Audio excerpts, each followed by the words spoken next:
Hola familia, ¿qué tal? Me alegro mucho de saludaros. Espero que estéis bien. Seguimos con nuestra formación, una formación que estamos haciendo de la mano del catecismo. Como bien sabéis, el catecismo es uno de esos libros, hay 3 libros en el cristianismo que deberíamos saber que existen y ojalá desempolváramos y trabajáramos un poquito porque nos daría mucha perspectiva a la hora de conocer a Dios y relacionarnos con Dios, que es lo bueno y lo verdaderamente importante. El primero de esos libros, la Sagrada Escritura. Si la palabra de Dios, decidme ustedes cómo nos va a hablar el Señor en nuestra vida.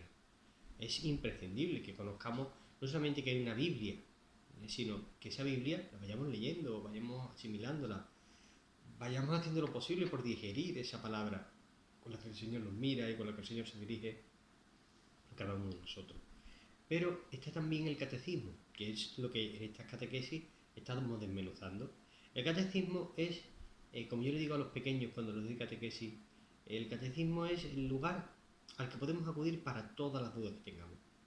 No sabemos muy bien esto cómo será, cómo no será, si verdaderamente lo contiene, si no. Catecismo. Buscas en el índice y ahí aparece todo. Podríamos resumirlo como el diccionario de la fe. Diccionario donde está contenido toda la verdadera iglesia. Y después tenemos también el Código de Derecho. El Código de Derecho, ¿por qué es tan importante? Porque recoge nuestros derechos y nos dice cuáles son también nuestras obligaciones. Como cristianos formamos parte, porque así mismo Cristo lo quiere, de una sociedad en la que hemos nacido, pero también una especie de reino, el reino de los cielos, que Dios pone en práctica en este mundo. Tenemos que tener los pies muy bien puestos en este mundo, pero el corazón muy pegado al cielo, y así somos buenos cristianos. Y al mismo tiempo, como decía San Juan Bosco, honrados ciudadanos. Bien, pues en este catecismo, que seguimos nosotros poquito a poco fraccionando y haciéndolo de una manera pues muy resumida, ¿no? Pero al menos para que nos sirva de reciclaje, vamos a ver hoy el tema de la Eucaristía. La Eucaristía, la misma palabra Eucaristía significa acción de gracias. ¿Qué es la Eucaristía? Es la forma en la que Dios da gracias. Es la forma en la que Jesús da gracias al Padre. Es la forma en la que tú y yo podemos dar gracias por tantas cosas buenas y a veces por las no buenas, pero que necesitamos decirle, Señor, pues gracias porque estás ahí, gracias porque te tengo, gracias porque sé que puedo recurrir a ti, gracias por estar, simplemente, ¿no? Bien, pues la Eucaristía es el mismo cuerpo de Cristo. Es uno de los 7 sacramentos, como sabéis tenemos 7 sacramentos en la Iglesia, pues el sacramento por excelencia, pues quizás sea la Eucaristía. ¿Por qué? Porque es el mismo Cristo vivo, es el cuerpo de Cristo. El cuerpo de Cristo vivo ahí, presente. Pero no de cualquier manera, no en una forma de figura o de recuerdo o... No. Es, como nos dice el propio Catecismo de la Iglesia y como nos subraya el magisterio de la Iglesia Católica, la presencia de Cristo verdadera, real y sustancial. O sea, ahí está el Señor, no hay duda ninguna. Y a lo largo de los siglos no ha habido duda ninguna. Habrá habido momentos en los que se ha acentuado más un aspecto u otro. Ha habido momentos en los que se ha incluso puesto en tela de juicio para indagar, para profundizar en ese misterio en el cual, ¿cómo es posible que Cristo se ha quedado en ese trocito tan pequeño y humilde de pan?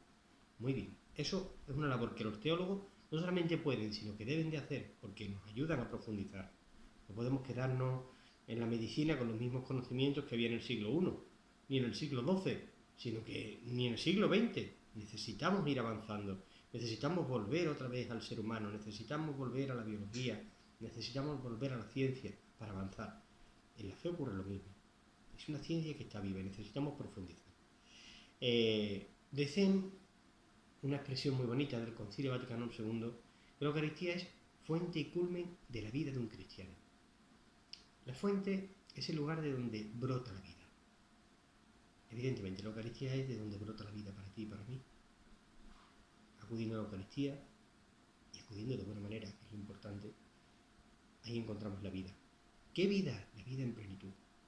La vida que Jesús nos dice, yo soy el camino, la verdad y la vida. Esa es la vida que se nos da en la Eucaristía. Pero al mismo tiempo es el culmen de la vida de un cristiano. El culmen es lo más que podamos llegar. ¿Por qué? Porque llegamos a palpar a Cristo. Mientras tengamos los pies en este mundo, a lo máximo que somos capaces de llegar es a encontrarnos con el Señor. En la Eucaristía. oración, en los sacramentos, pero desde luego en la Eucaristía es que el Señor viene a nuestra vida, se deja comer por nosotros porque quiere alimentar nuestra vida de fe. ¿Cuándo se instituye la Eucaristía? En la última cena. No hay lugar a dudas. ¿Por qué? Porque viene en la Escritura. El mismo Jesús, en la última cena, fracciona el pan, tomad y comed todos de él porque esto es mi cuerpo. ¿Se saca aquello el Señor de la manga? No, no se lo saca de la manga. Ya la institución de la Eucaristía la había predicho el Señor antes, en el discurso del pan de vida. Un discurso que le costó que muchos discípulos, muchas personas que caminaban con él, que le escuchaban, que eran fieles seguidores, dijeran, esta forma de hablar es dura, ¿quién podrá seguirla? Y sin embargo él pues les dice, quien quiera tiene que ser así. Y se vuelve a sus discípulos y les pregunta, ¿también vosotros queréis marcharos? Y me parece esa expresión tan bonita, tan profunda, en la cual San Pedro, en nombre de los discípulos, le dice, Señor, ¿a quién iremos? Solo tú tienes palabras de vida eterna. Mirad, hermano, muchas veces nosotros no podemos comprender en plenitud las verdades de fe. Nuestra cabecita no da para más, pero nuestro corazón sí. Porque el corazón tiene capacidad para dilatarse a la anchura del amor.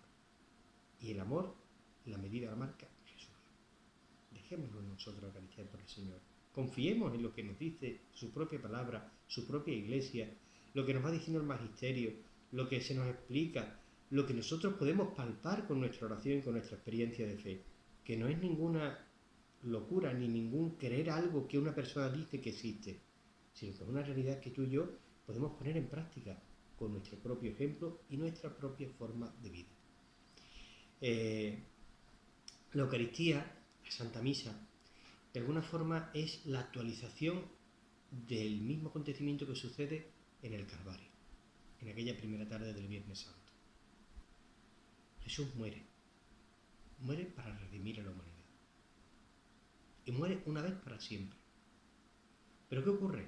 Que van pasando los días, van pasando los meses, van pasando los años, van pasando los siglos, van pasando las generaciones. Y hay personas que, como tú y yo, nacemos siglos y siglos después de aquel acontecimiento. ¿Tiene aquello repercusión en nuestra vida? Total. Si aquello no hubiera sucedido, tú y yo no seríamos libres, con la libertad plena de decir, me siento salvado por el Señor. Mi pecado ha sido cancelado porque lo ha pagado Cristo con su propia sangre. Pero necesitamos acoger. Falta ahí algo. ¿Qué es lo que falta? Tú y yo faltamos. Y como tú y yo no podemos retrotraernos en el tiempo para ir al pie de la cruz, como estaba Santa María, como estaban las mujeres, como estaba San Juan, pues, ¿qué hacemos? Que hacemos lo que Él nos dijo en la Santa Cena. Haced esto en conmemoración mía. Por eso nosotros celebramos la Eucaristía. Y además la celebramos todos los días, o al menos todas las semanas, los domingos, que es el día en el que hacemos eco de la resurrección del Señor. Queremos hacer presente el mismo sacrificio del Calvario hoy, en nuestra propia historia, en nuestra propia vida. Alguien podría pensar, oiga, pero si yo tengo un amigo al que quiero mucho, con el que comparto mi vida, con el que hacemos muchas cosas juntos, con el que vamos de viaje, con el que me ha enseñado, me ha educado, me ha aportado tantas cosas, y de buena primera le matan de una forma tan cruel. ¿Cómo voy a estar yo recordando constantemente aquel acontecimiento? ¿Por qué los cristianos miramos la cruz? Porque es nuestro signo de salvación. En la cruz se salva nuestra vida. No miramos la cruz porque nos guste ver a nuestro Dios sufriendo, ¿no? Nos resulta espeluznante. Pero es que si Dios no se hubiese entregado, porque Él mismo dice, no sois vosotros los que me quitáis la vida, soy yo quien la da, libremente. Ese Dios que se entrega nos da a nosotros la salvación. Por eso no hay gesto más grande que dar la vida por nosotros. La forma de nosotros agradecerle al Señor ese don tan inmenso es acogiendo en nuestro corazón la redención con la que Él nos mira. Los fines de la misa podríamos resumirlo en 4. El primero es adorar a Dios, ponerlo de rodillas delante del Señor. Un corazón sencillo, un corazón humillado, un corazón que se pone delante de su Dios, de aquel que sabe que le mira con cariño, de que derrama la generosidad de la misericordia, es un corazón que quiere adorar a su Dios, a su Creador. También otro de los fines, el segundo, es darle gracias. Darle gracias por nuestra vida, darle gracias por esa salvación, darle gracias por los buenos bienes que nos van apareciendo, darle gracias por la familia que tenemos, darle gracias, fijaos que os digo, por poder reunirnos para celebrar la Eucaristía, que todavía hoy hay miles de cristianos en el mundo entero que les va la vida, literalmente, porque les encarcelan, porque les prohíben, porque les hacen boicot y no pueden celebrar la Eucaristía. Ese derecho tan arraigado que tenemos nosotros no está tan claro en todos los países. El tercero de los fines es pedir beneficio. Todos necesitamos cosas. Y pobre de nosotros si pensáramos que lo único que necesitamos es amor, ¿eh? O que lo único que necesitamos es dinero. O que lo único que necesitamos es una persona a nuestro lado que nos escuche. O que lo único que necesitamos es que nuestro frigorífico siempre esté lleno. Necesitamos muchas cosas, evidentemente. Podríamos tenerlas todas, pero si nos falta el amor, nuestra vida no tiene sentido ninguno. Pero necesitamos muchas otras cosas, porque el ser humano tiene muchas dimensiones y necesita saciar esas dimensiones, porque Dios nos ha hecho muy completos. No somos una celulita de nada, ni un montón de celulitas que se coordinan para una función común. Una persona tiene muchas dimensiones que debe cubrir. Entonces tenemos que pedirle esos beneficios al Señor, que son materiales y también espirituales, y también relacionales, claro. Y el cuarto de los fines de la misa es satisfacer por nuestros pecados. ¿Cuántas veces nosotros no usamos mal nuestra libertad y en vez de hacer cosas no solamente buenas sino magníficas, nos miramos en nuestro egoísmo, buscamos lo que nos conviene, no somos lo generosos que deberíamos? ¿Cuántas veces no nos sucede en nuestra vida aquello de lo que se lamentaba San Pablo, ¿no? Visto el bien que quisiera hacer, hago un mal que no me gusta. ¿Cuántas veces se nos va la lengua en una crítica o el pensamiento en un juicio? No somos nadie nosotros para eso. Pedimos perdón en la confesión, acudimos con sencillez, confesamos nuestros pecados y satisfacemos con la penitencia que nos pone el sacerdote y con la participación en la Santa Misa y santa paz en nuestro corazón y a vivir con alegría. ¿Cómo podemos recibir nosotros al Señor? Pues mira, para recibir al Señor evidentemente tenemos que estar en primer lugar bautizados. Si no, no podemos, ¿no? La puerta de todos los sacramentos es el bautismo. Después estar en gracia. Estar en gracia, no tener conciencia de ningún pecado mortal. Y al margen de esto, pues confesar frecuentemente. Y después el tercer requisito que yo señalaría es acudir a la comunión, recibir al Señor con un espíritu de recogimiento y oración.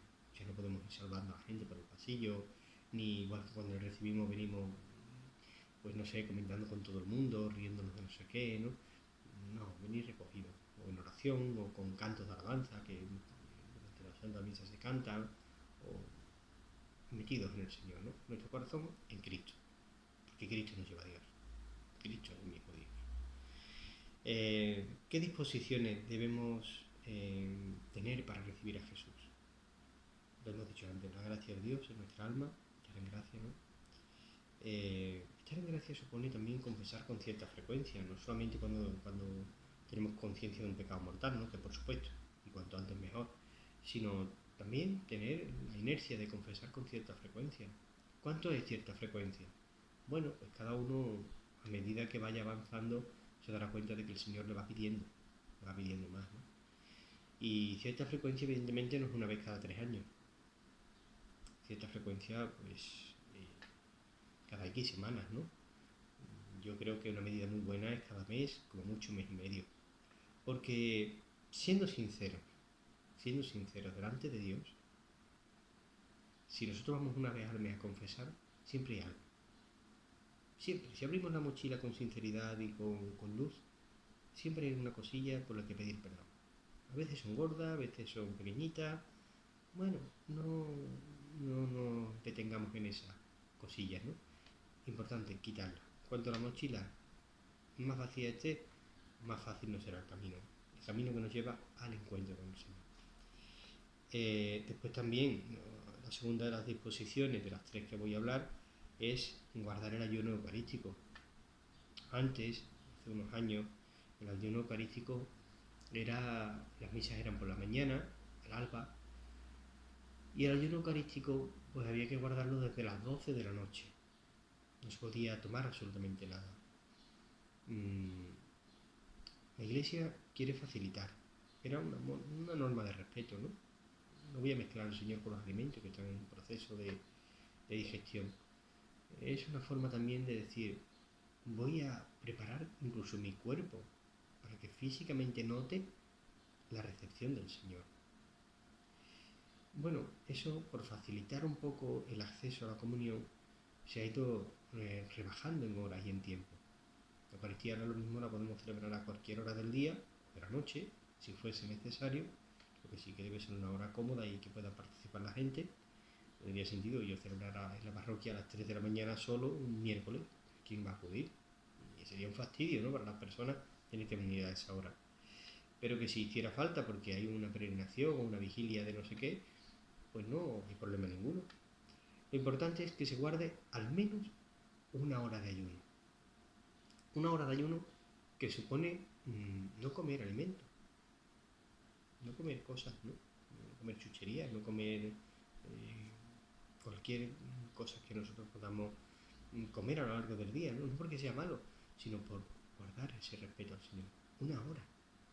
¿Qué es una hora? Nada. Si uno sabe que va a ir a misa, es que en el momento en el que sale de casa, se encamina hacia la iglesia, llega un poco antes, como debemos llegar los buenos cristianos, un poco antes a la iglesia, se pone en presencia de Dios, resta unos minutillos, ya va a ser una hora y más.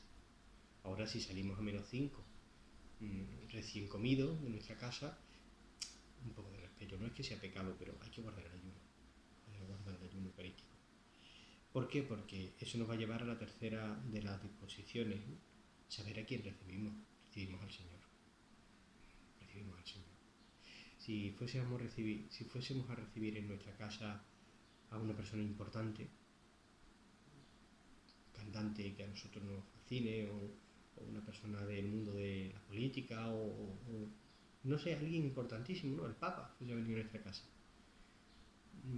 Yo estoy seguro que prepararíamos absolutamente todos los detalles, hasta los rincones que normalmente ni miramos, veríamos si están en perfectas condiciones, que no haya nada por medio, que nada desentone. Quizás no cambiaríamos el mobiliario, me parece muy bien, pero sí lo adecentaríamos mucho mejor de lo que habitualmente lo tenemos. Oye, hagamos eso en nuestro corazón. Cuando vamos a recibir a Cristo, es lo mínimo, disponernos de la mejor manera. Tenemos que prepararnos. ¿Cómo nos preparamos para recibir al Señor? Pues mirad, unos minutillos antes, darle gracias, recogernos en oración. No lleguemos a la iglesia cuando ya están las lecturas en marcha, cuando ya está predicando el sacerdote, y mucho menos lleguemos para ir a comulgar, ¿no? Eso no se debe hacer.